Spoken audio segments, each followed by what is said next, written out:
Goeiemôre almal. Donderdagoggend, vandag is dit die 26ste Maart die jaar 2026, 'n lieflike dag deur Abba geskenk aan ieder en elkeen van ons. My naam is Sonja Gerber en vanoggend wil ek so 'n bietjie gesels oor onder leiding van die Heilige Gees.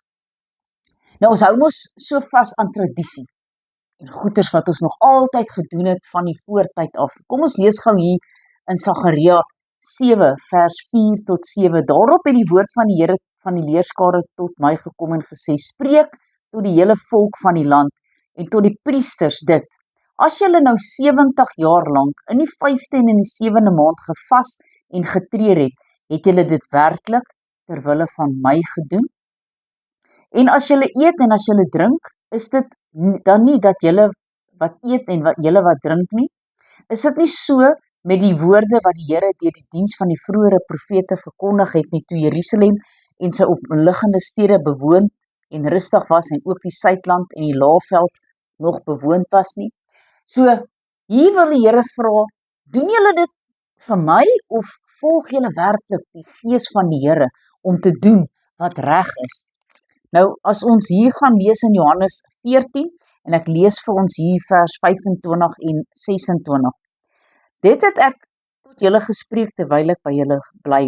Maar die Trooster, die Heilige Gees, wat die Vader in my naam sal stuur, hy sal julle alles leer en sal julle herinner aan alles wat ek vir julle gesê het. So dit help nie as jy sommer net dinge doen omdat jy dit wil doen nie. Kom ons lees wat sê Handelinge 2, toe die Gees van die Here uitgestort was. En toe die dag van die Pinksterfees aangebreek het, was hulle almal eendragtig by mekaar, en daar kom skielik uit die hemel 'n geluid, soos van 'n geweldige rukwind, en dit het die hele huis gevul waar hulle gesit het. Toe is deur hulle tonge gesien soos van vuur, wat hulle self verdeel en op elkeen van hulle gaan sit, en hulle is almal vervul met die Heilige Gees en het beginne spreek in ander tale, soos die Gees aan hulle gegee het om te spreek. En daar het in Jerusalem Jode gewoon, godsdienstige manne uit elke nasie wat onder die hemel is.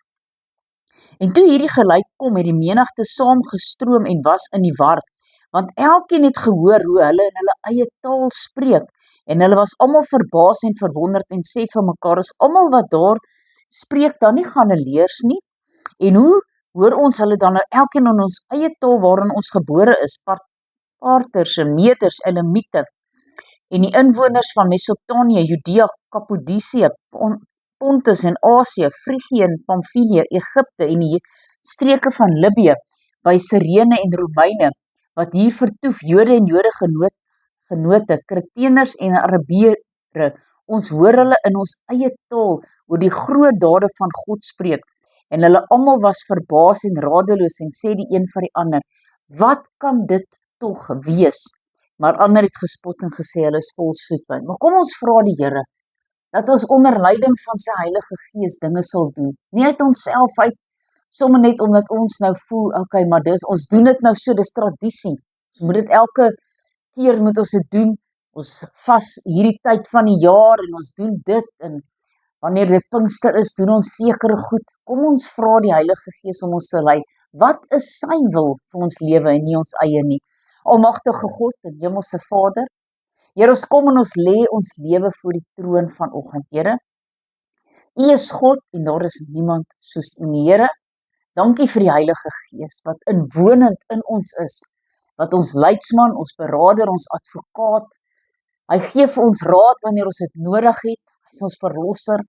Dankie, Here, dat U vir ons die Heilige Gees gegee het, want sonder die Heilige Gees, wat sal ons wees? Sommer net 'n leë dop wat hier rondwandel en geen rigting het nie. Dankie, Here, vir die Heilige Gees wat ook ons rigtingaanwyser is. Here, ek bid en vra dat U ons sal help, sodat ons die dinge sal doen wat U behaag, sodat ons altyd deur die leiding van die Heilige Gees sal volg en nie ons eie kop nie. Ons loof U, ons prys U, ons eer die groot en heilige naam. Halleluja, amen en amen.